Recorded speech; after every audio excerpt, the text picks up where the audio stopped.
azken guda dantza Braulia aipatu dugu.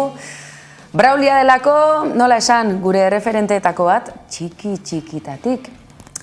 Eta ze irudi ederra, Iruñeko karriketan egunotan, Brauliak berak utzi diguna izue. Eta zer esan, bineskatu horiek, balkoitik.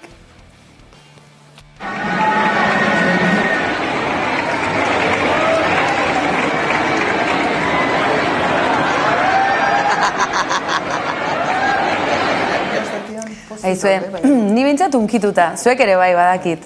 Brauliaren badakizue bideo hau sare sozialetan bolo-bolo ibili da, baina ze momentikoa, hau bai dela momentikoa, edo? Bai, oso polita. Bideo ikusten ari zirela, eta orain batez. Hori da. Ze simbologia gainera, ez da, Braulia, eta bineskatu eta ze polita ez da, elkartze hori eta bilak, barrura kakaina, edo zeinume bezala polita. Aurretik bideoa luzeagoa zen, eta aurretik zeudenean, umeak zeuden, leiluratuta ikusten erraldoia dantzan, ez? Gaina euren pare eta erraldoia dantzan leiluratuta.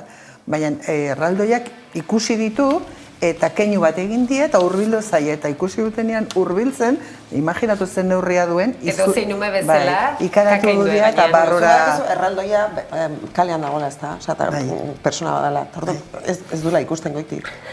Ez da, norbaitek esan dio orduan. Bai, norbaitek esan dio.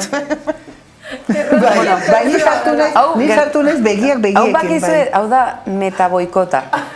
Mirenek esan du, bideoa luzeagoa da. Txin, eta Tesak esan dio, bai, miren, baina erraldoiaren burua benetan hankartean dago. Din! Eta segidezagun, Blackis beltzari buruz hitz egiteko aitzakia ederra izan da, jauz egiteko Iruñeko San Fermin txikiak itzuleran direlako Euskal Herriko festa asko bezalaxe, denik hori badaki. Baina festa, aldarrikapena, unkigarria, betegarria, euforikoa kaso.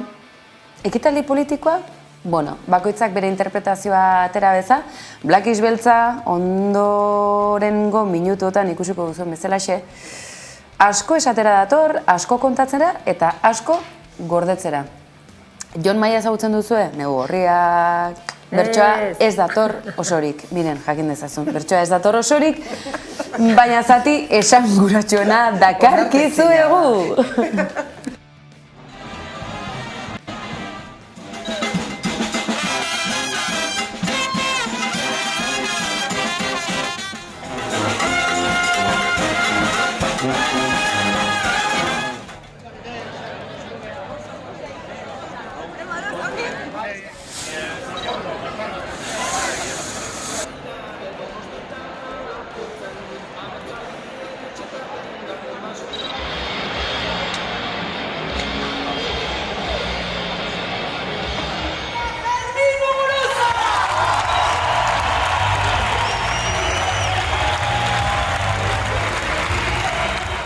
Elkar zaintza eta denok batera apur dezagun katea.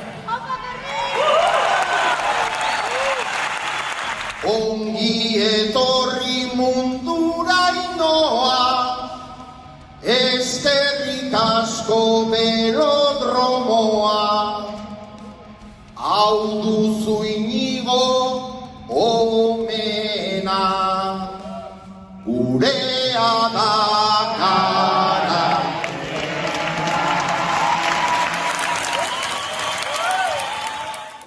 Hori beraz, belodromoko giroa nolabait laburbiltzen duen ikusgarria, Ane Gareta Onandia lankidak egindakoa, por cierto. Aizue, guzti hau aintzat hartuta, Jon Maia ze bertsolari hona, miren, zu bertsolaritzan aditua, analisietan jaioa. Jon Maia zer da Euskal Herrian? Bertsolaria baina, hau ere, meta bertsolaria da? Ez nuen pentsatu, baina behar bada horixe da, bertsolari baina gehiago delako, ez? Lortzen duelako, bertsozale ez den hainbat herritar eta horrela, beak hitza hartzen duenean, beak kantatzen duenean, emozionatzea, emozioekin elkarre egitea, komunitatea egitea, eta behar bada bertsotan ari denean, baina gehiago ez dezaguna ahaztu, Jon Maia, txapelketa nagusitik kanpo dagoela, eta gaur ezin dela konsideratu puntako bertsolaria, baina aldiz, bihotzarekin kantatzen duenean, jende guztia batzea lortzen du, ez? Eta bai, behar bada hori da hitza, metabertsolaria. Metabertsolaria? Ados nago zurekin Miren. Eskerrik asko. Hoi bai dela brike. Barkatu. Hau grabatuta geldi. Parentesi bat egingo dugu. Gaurkoan, ezoikoa den moduan bat egin dutelako bi poloek. Bueno, segi dezagun, metabertsolaria, miren, poeta ere deituko dugu, ezta? Jon Maia, poeta. Sare sozialetan publikatzen den guztia, telebistaratu daiteke. Barkamenak aurretik botata. Zeren, Black Eyed Beltzaren bigarren bidai honetan, aurrekoan abiatutako tradizioari eutsi nahi izan diote. Eta Jon Maia, trending topic da orduotan, bere bigarren segidilari esker. Dagolako, beste bat aipau beharko, aipatuko dugu tarko, mutil txiki eta plako. Black Eyed Beltza hori da bere ametsa, berak ezin gozun pentsa, egitea gaur defentsa, hemen Donostin dago eta arro bai, klaro ze bestela, akabo hemen egon nahi zuen hemen dago, ondoen gaur Ferminen, ondoan taia ez du nahi joan, Casa de papelekin mundu osoarekin famatu data, enfin hori ez da marketing. Jakin benetakoa dela, hau da zure papela.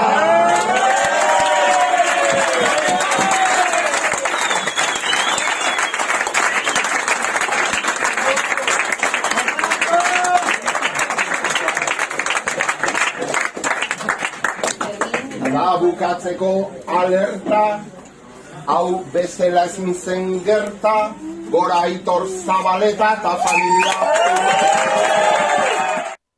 Ez du aipatu utziko edo bai, disimulatu eta bai Zabaletatarren aratzerretegia, Ramon Agirreren Brillua.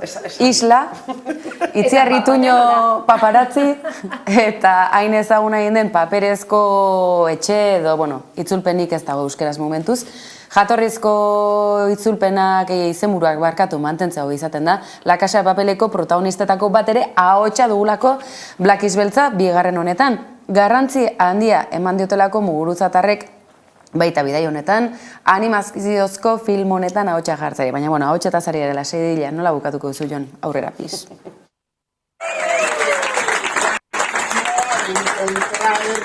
Dagotan musikaren borroka gaur odola, borborka daukagu elkar joka, denok herri bagera eta orgoaz aurrera denok bide berean gudakigun legean eta hortxe geurean. Ez da mugarik inoiz ze jaikitzen gara goiztazten gera lanean, kantuen afanean, ta irudimenean hor jartzen garenean, gu gera hemen nagusi zeinek ez du ikusi hola ondo gabiltza, Ainoak dauka giltza, hau da gure baldintza, jabukatzen betitza, eta gora bizitza.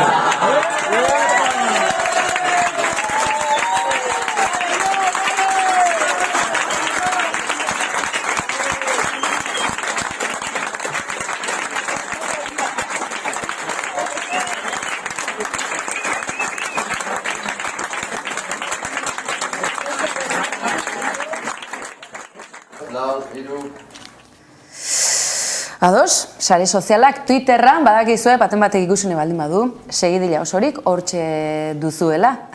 Bueno, herrimetan gu ez gara hainonak zalantzari gabe. Los chicos del maizi ere kuleroak eroriko litzaizkioke halako segidila bat entzun ostean, gure poeta txit agurrarriaren ahotan. Baina, eizue, askorako emango du. Kriston jira egiten ari dira Black Eyed Beltzatarrak eta asteburu honetan toki egin batetan estreinuak zutik ikusteko filma dela entzun digu behin baina hoietan Fermin Muguruzari berari eta nola ez, edabide askotan izugarrizko jira. Egia da, pazientzia badu gizon honek, hauxe Boom Radion indako elkarrezketa freskoa.